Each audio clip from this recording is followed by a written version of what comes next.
Good morning, everybody who are listening to our webinar, which we have together today between TD SYNNEX Nordics and Microsoft. Uh, Today's agenda is that we will talk about what the Microsoft Security Mission 65 is and what it is added value. And I will hand over the word to Oscar. Yeah, Oscar. Hi, everyone, and good morning. My name is Oscar Kjellberg. I work as a CSA security or cloud solution architect for security at Microsoft in Sweden in our partner organization. And with me is also my Norwegian colleague, Hilde. You want to say a few words? Thank you.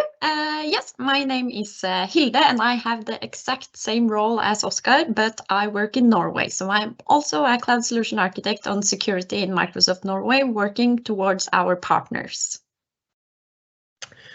And Mahmoud, maybe you want to introduce yourself as well. Yes, please, Oscar. These two very, very good people. Well, my role is that I'm a Nordic cybersecurity BDM, and together with me as an assistant, also Alexander Pontigis is included because he will handle the Q&A, and it's possible to post your questions ongoing anonymously, and then they will be answered when at the end. Thank you. So let's get started. So why are we here? Mission 65. So first, I would like to just have a few words around the wording Mission 65, because that might be a little bit confusing for a lot of people. So Mission 65 was actually an internal work name for a project at Microsoft where we saw that we have realized that a lot of our customers and customer environments is not secure enough. So then we said, okay, we need to help our customers to improve their security. And I think a lot of you know already that we have a lot of different security tools. One of them is some things we call Secure Score. We have Microsoft 365 Secure Score, and we have Azure Secure Score. So Mission 65 should maybe be called Mission Minimum 65, because our goal is to raise the minimum secure score to 65. This doesn't mean that 65 is good by any means. The goal should obviously be 100. But we sort of had a goal to say minimum we want to see 65 as a secure score. So that's why we called it Mission 65. So let's dig a little bit deeper and talk a little bit more about why we're doing this. So I think that all of you are on the call. You're already aware of this. Security is top of mind for every business in every country. We've seen an increasingly amount of ransomware attacks in the past year, with more than 50% actually targeting small businesses. Nearly 1 in 4 small and medium businesses state that they've had a security breach last year. And over 70% think that cyber threats are becoming more of a business risk. And the cost of this is actually quite an old data, but around $108,000 or almost $110,000 was the average cost for a data breach for the small and medium businesses. And this is actually a number that's from 2018. So I would say that that's probably even higher today. And what's the reason for this? Well, we've seen that, we changed the way we're working. The pandemic showed that basically everyone who has an information job can work remotely. And this has changed our attack surfaces. So when employees are working from more locations than ever, we need to think about security in a different way. And when it comes to cloud, we see a lot of different challenges. There's stuff like silos and staffing. People don't have the right training.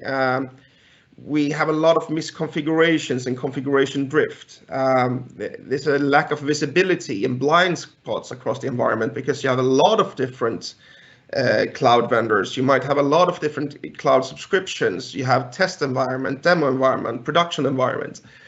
And a lot of your maybe developers might have their own environments that's connected to the same sort of main tenant with a subscription where they can test stuff. So there's a lot of challenges when we think about cloud security, but all in all, it actually relates back to the same challenge that we always had. There was a lot of misconfiguration and configuration drift in our on-premise data centers as well. And 10 years ago, we talked a lot about sort of VM sprawl. It was so easy to spin up a new virtual machine in the data center. So we spun up a lot of virtual machines, and a lot of this sort of capacity in our on-premise data center was used by machines that were just sitting and idling because someone tested something and didn't remove them afterwards. And I can see that we have a similar problem when it comes to the cloud. It's so easy to spin up a new cloud environment, and but we forget to take it away when we're done with the test, and it just continues to lie there. We might remove the things that cost money. We deallocate the virtual machine. We might remove some of the storage, but maybe something is still there. We don't deallocate or remove the subscription. So we still have to protect it, or we have to remove it completely. So just because you deallocate and remove the cost for a virtual machine in the cloud doesn't mean that you have to stop protecting that subscription. So what is then SecureScore? Well, basically it comes to managing cyber hygiene. And 95% of all breaches could be avoided if just cyber hygiene was in place. It's quite basic things like, do you have too many admin accounts? Is your data protected? Are you encrypting the traffic? Are you using something very basic like multi-factor authentication? We can still see, and this is actually quite scary, that a lot of admin accounts are still not protected with a multi-factor authentication. And this means that they are just one click in a phishing email too many to give up their login details, and you can be breached, or the customer can be breached. So basic cybersecurity hygiene is something we need to become better at as a society in order to reduce the amount of breaches that we see all the time. But cyber hygiene is not only technology. It's users, it's processes, it's tools in collaboration with the technology. So managing your security posture, you require visibility and insights to what should I do, because this is quite hard because there's thousands of different security controls. You might have hundreds of security apps and tools, and you, as a partner, you might manage this across a multitude of customers. So how do you do this? Well, I think a lot of you are familiar with Microsoft SecureScore.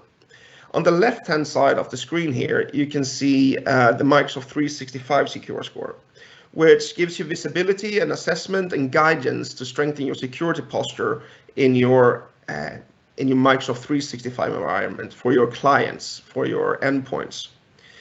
But we actually have a similar tool for your infrastructure, and it lies in Microsoft Defender for Cloud in Azure. And the reason why we call it Defender for Cloud, it used to be called Azure Security Center before, but the reason why we call it Defender for Cloud is actually because it's not only for your Azure resources.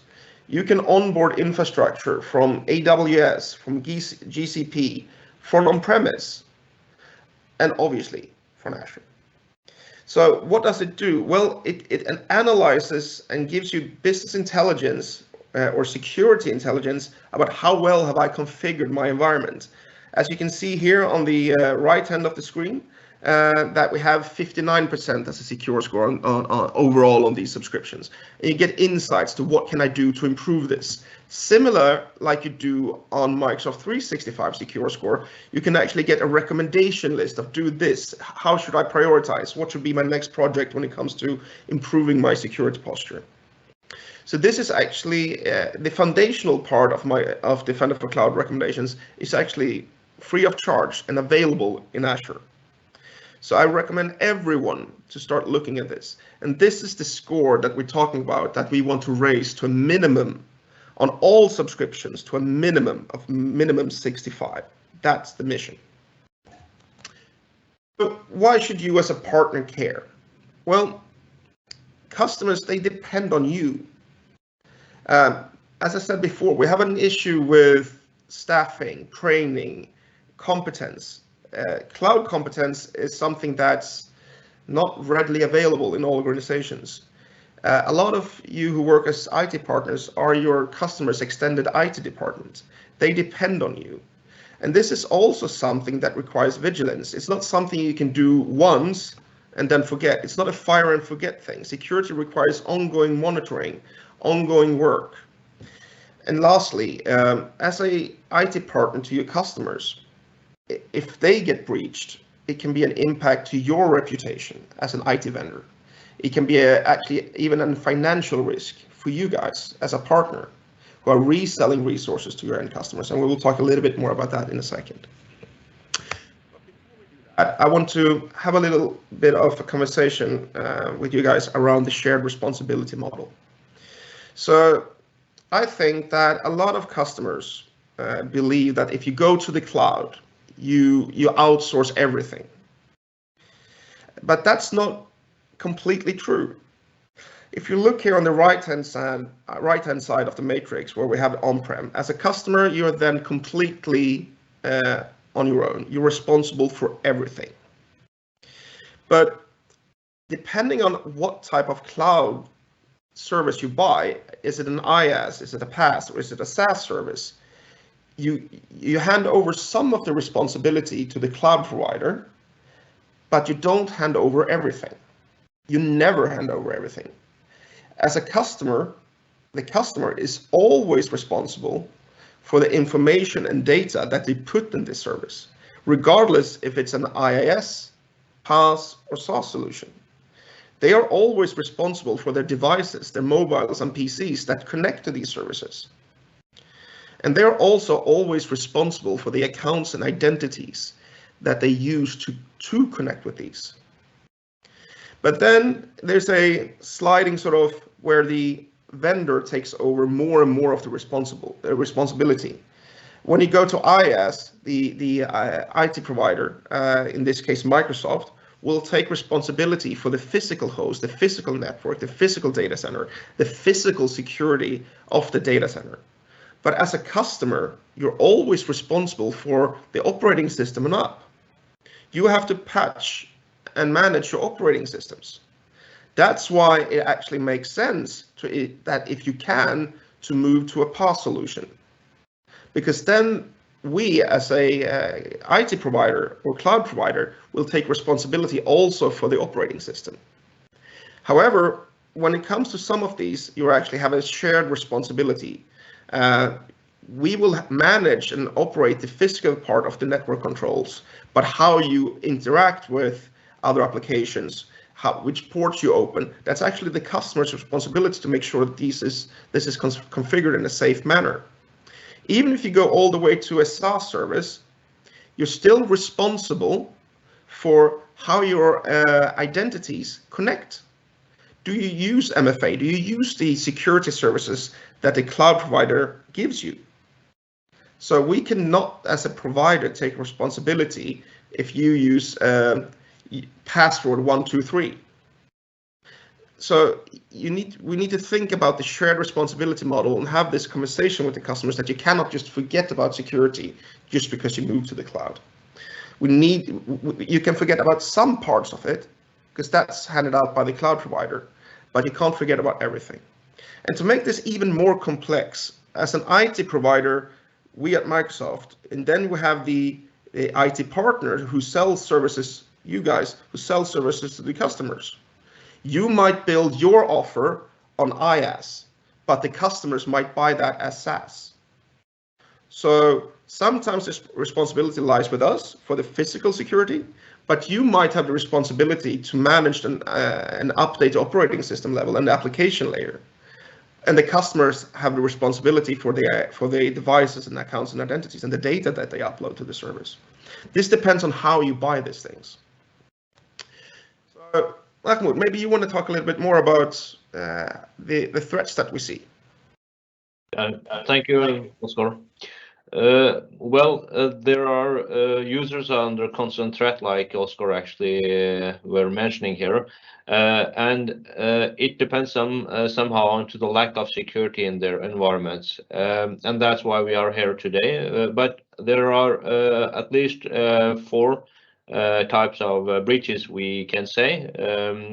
I would start actually with the cloud malware. First, actually, because a lot of your end customers are consuming cloud services, they're also very, very targeted and very, very very aware of this, that can happen, and then it is very essential to have in place some kind of security which handles this. And then you have the phishing attacks. Everybody knows about, actually, more or less about those. And the links and how you can actually, get very attacked once it is in the environment. Well, in the end, it's all about, cryptojacking, which is actually where your consumption or your end customers, machine VM or cloud environment gets actually crypto jacked, and then you're actually stuck. Your end customer is stuck. So there's a complex environment around cyber breaches, which needs this kind of secure score, which actually also Oscar also has mentioned. Back to you, Oscar. To summarize, cryptojacking means that, just take it one step back. If anyone thinks that mining Bitcoin in the cloud is a good idea, please don't. It's not a good idea. You will pay more for the consumption than you will get back in Bitcoins. Because crypto mining is focusing on very dedicated machines that's built exactly 100% for that, and you need very cheap energy. So don't mine Bitcoin in the cloud. What's an even worse idea is actually to mine Bitcoin for someone else. So if your accounts get breached, you can actually get attacked by someone starting to use your resources as a customer, and they will mine Bitcoin for their use. So you're paying the consumption, but you're not even getting the Bitcoin. This is something that we've seen being a way of attacking our customers' environments. And as a partner, depending on how you sold this, you might be financially responsible. Maybe you're the reason that the customer environment got breached, and they might be going to litigation with you. They might hold you liable for the incidents. So, or let's say it isn't them, and it isn't you, it is the end customer who's responsible, but they end up with a consumption bill that's 100 times higher than they expected, and they might file for bankruptcy. As a cloud service provider, if you're selling them the consumption, you're actually responsible. They are paying you afterhand, and you're responsible to collect the money from the end customer, and then eventually pay TD SYNNEX, or will pay Microsoft. So if the customer goes bankrupt, you might be financially responsible for their consumption as well. So it's super important as a business risk that you help to secure your customers' environment, to help them remediate any potential malicious activities in your customer subscriptions. And the first step to this is awareness. Awareness will help you to take action to determine what behavior is legitimate and what is fraudulent. And if you need to do something in a customer's environment, suspend some resources, block them, help them.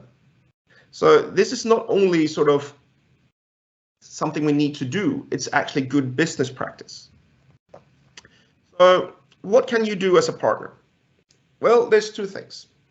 Gather insights and start configuring basic security hygiene at your customers. So we have 2 options.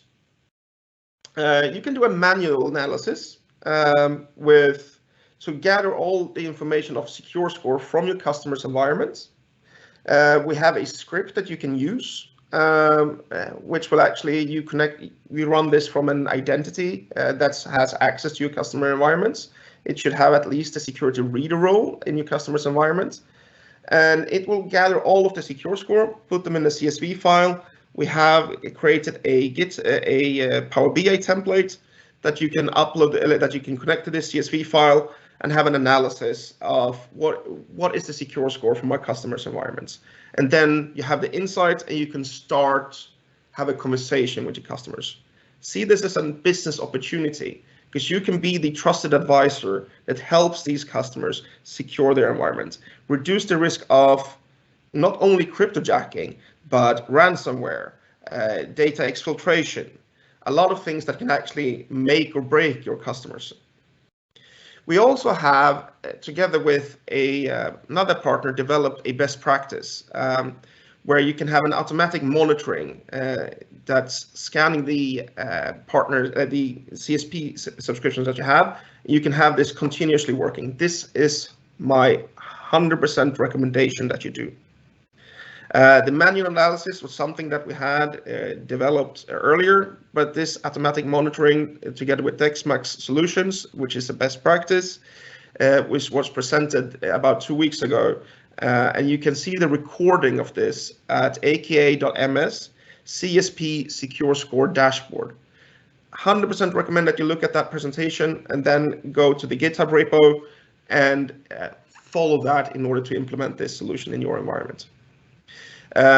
We will share this presentation deck for you guys afterwards, so that you don't need to take screenshots of the links and stuff like that today. We also have a fraud defense that CD SYNNEX has developed. Can you talk a little bit more about that, Mahmoud? Sure, Oscar. Thank you for coming into that. Well, as Oscar said, cybercrime is globally impacting, the organizations regardless of industry or company size. And we have in TD SYNNEX introduced something called Thrasher SMB Fraud Defense, which is a developed pre-configured anti-fraud solution to enable partners to detect and prevent potential attacks. So it helps SMB, small and medium-sized partners with their customers to increase their security posture and gain better control of their cloud environment while reducing, the risks in day-to-day cloud operations.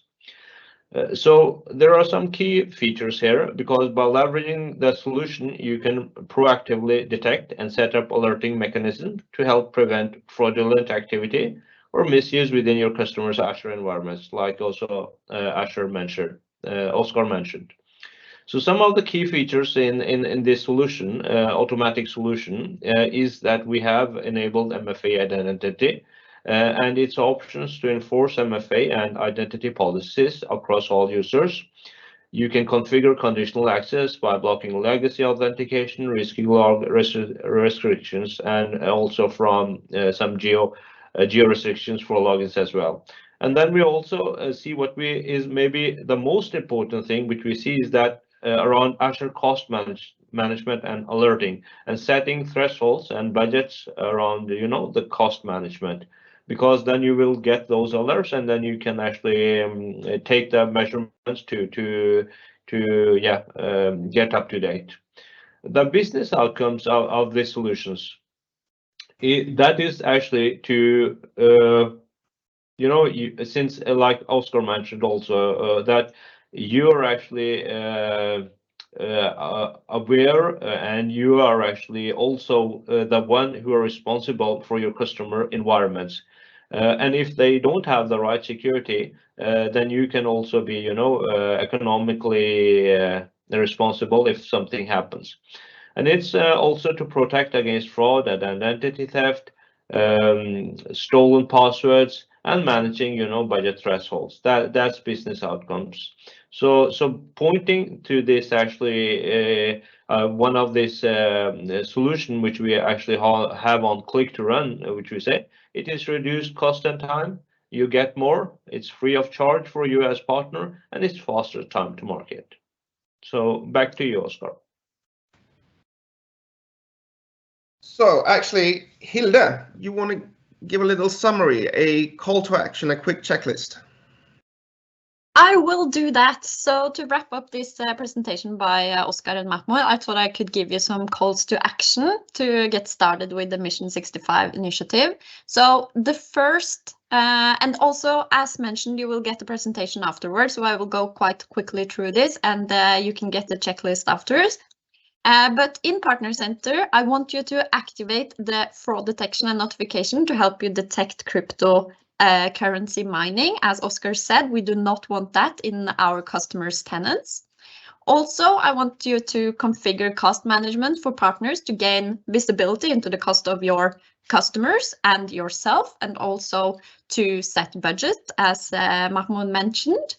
And also, I want you to update the security contacts in so you get the right people in your organization to get notified by email when there are any security incidents on your CSP partner tenant or any of your customers. And I also want these people on this mailing list to be people that can actually react to security incidents within preferably 24 hours. So that's important. And also, as was 100% recommended by Oscar, you should definitely do some monitoring on your customers' tenants regarding the secure score. So what I recommend you to do is to watch the webinar of Dexmac, and see their best practice and how they use Power BI dashboard to gain visibility into their customers' secure score, so they can continuously monitor this. And this is open source, so you can also leverage this. So watch that webinar, which is linked here, and then implement an ongoing monitoring of your customers' secure score. And then also it's super important to protect yourself. So in Microsoft, we are all about the Zero Trust framework, and in Zero Trust, we always start with identity. So make sure you have strong authentication, multi-factor authentication, stuff like that. Start with the identity and secure that, and then move on to devices. Have you, for example, considered Defender for Endpoint, advanced threat protection for your devices and endpoints? Super important, so I want to mention that too. And then now we have gone through the basic checklist. What do we want you to do now? So firstly, contact your customers. We want your customers to be secure, and this is a way of engaging in conversations with your customers. So make them aware of their current security posture and their current security score, and this is a invitation to talk to your customers. And then obviously, it's super scary that the threat landscape is how it is right now, but also remember that we can actually help the customer here.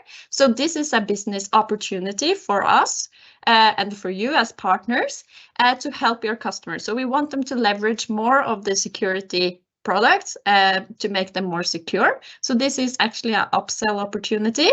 And this will also tighten your relationship with the customers. So that's important to remember, even though all the packaging around this is really scary. And if you don't know what to do next, or you have any questions, then please contact TD SYNNEX and they will help you. Or you can also partner up with other security partners, Microsoft security partners, which can help you leverage a partner-to-partner collaboration. And also you can reach out to Microsoft, and we will help you. And we also have the Q&A now. So if you have any questions, you can also ask them here in the chat. And lastly, I want to mention this page. It's a resource page where we have gathered a lot of information, and it's basically PowerPoint presentations where you can read about how to make a Microsoft security practice as a partner, and there's a lot of great resources there, also connected to the Mission 65 initiative, which we have discussed today. So I do highly recommend you to check out these pages with the NEO journeys, as we call them, which you will also be able to reach when you get the presentation after this webinar. And now we have the Q&A, so if you have any questions, please post them in the chat and we will try to answer to the best of our abilities. Thank you, Hilde. And while we're waiting for a couple of minutes to, let the questions come in, I can say that it has been really pleasure to have you guys in Microsoft with us in TD SYNNEX and giving us, overview of what the mission minimum 65 is about, like Oscar said.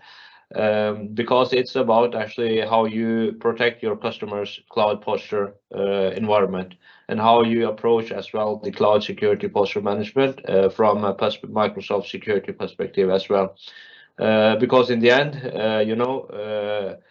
the shared responsibility model, which also Oscar told about, there you as a partner are responsible at least customer thinks that you are responsible if something happens on their side around security breach.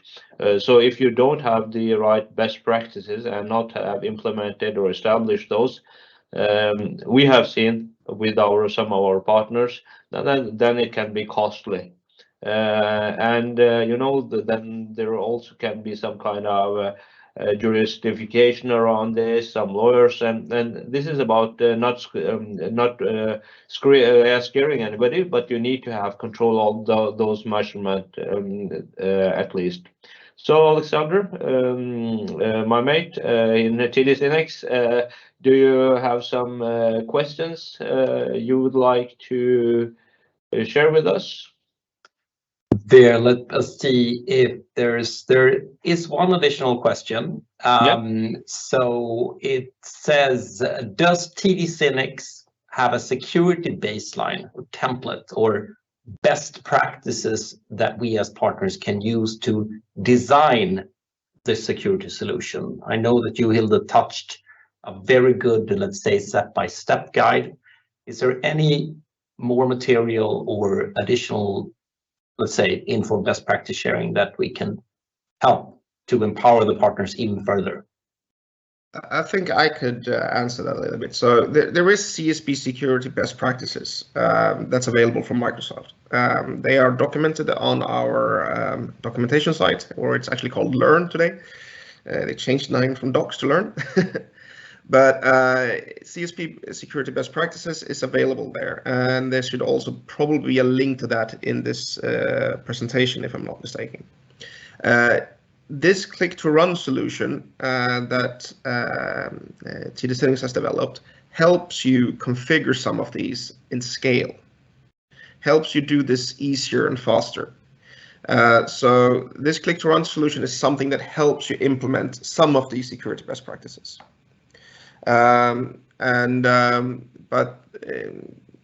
so that is the answer, I would say.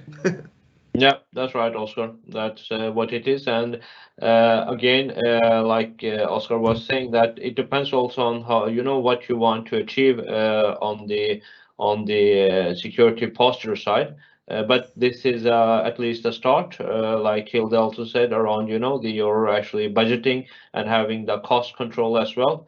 Not only about technology, but also about actually how you have the process in depth. And then, so yeah, you're please welcome. If you have any more questions from your side, you can either ask Microsoft that or ask us in TD SYNNEX that, and we are happy to, help you with these questions, or maybe also set up kind of workshop together with Microsoft as well. So I think that we will just round up now, guys, because I don't hear, Alexander, that there are some more questions, right, Alexander?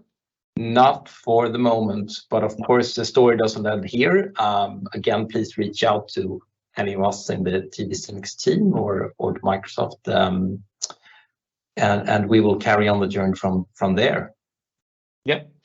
So with that, I will wish you all a very, very happy day and so goodbye from us here.